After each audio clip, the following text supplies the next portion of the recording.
О, ну да, это я. Как я докатился до жизни такой? Что ж, Қайырлы күн құрметті достар. Біздің Felix матрас компаниясына көптеген сұрақтар келіп түседі. Соның ішінде матрастарыңызға қанша жыл гарантия беріледі және де пружиналар отырып кетпей ма деген сұрақтарға осындай матрас жасап, эксперимент жасап көрейік деп шештік. Матрасымыз дайындап алып, индустриялық зонаға апарып, үстіне әбден секірдік. Одан кейін бардық та жеңіл машинемен ары-бері жүріп көрдік. Матрасымыздың жағдайы өз қалпында тұр пока. Одан кейін барып 3 тонналық машинемен тағы да жүрдік.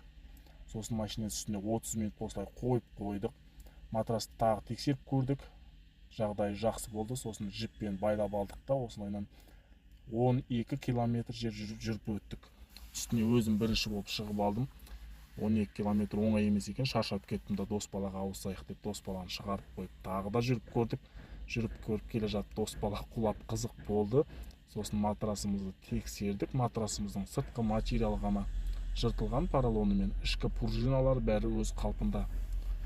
Мінекей, осының бәрі сіздерге керекті ақпарат болып табылады деп ойлаймын. Және де Felix матрас компаниясы сіздің ұйқыңыз үшін қызмет жасауға дайын.